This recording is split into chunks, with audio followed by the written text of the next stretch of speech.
what coping mechanisms do I use for dealing with intense disappointment, grief, sadness, and happiness, and so forth? That's a good question, an interesting question. I do have a coping mechanism, one that always works and really seems eminently reasonable, and that is that whenever I experience something like grief, sadness, unhappiness, what I say to myself is what I'm experiencing is my own humanity. This is what makes me a human being. Grief is an integral part of the human condition, and anyone who hasn't experienced grief, intense grief, as that experienced at the loss of a loved one, has really missed out on a very essential aspect of the human experience. And I don't try to evade these things or escape from them, as with drugs or alcohol, for instance.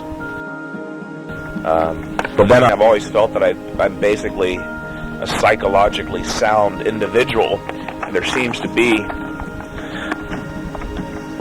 to exist within me innately or naturally this kind of a coping mechanism.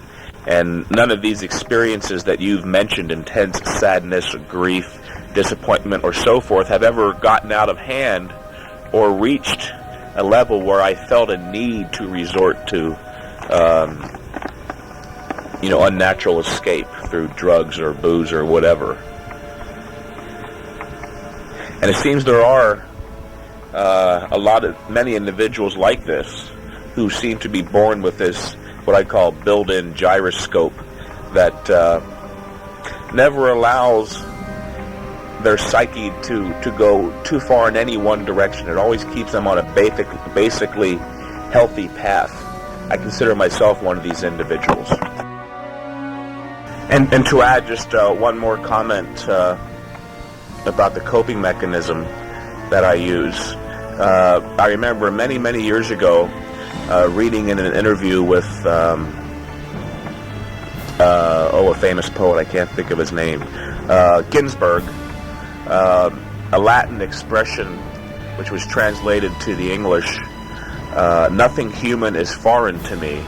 And I remember being struck by the profundity of that statement, and it sort of became my credo. That's one of the reasons I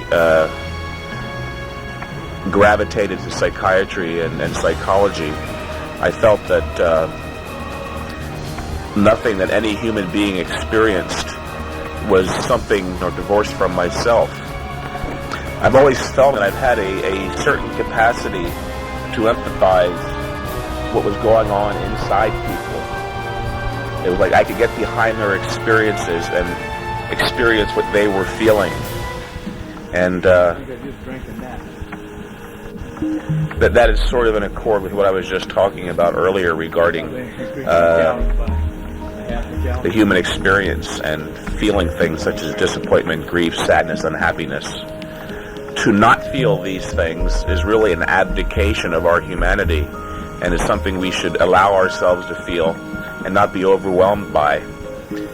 It's one of the essential aspects of being alive as a human being.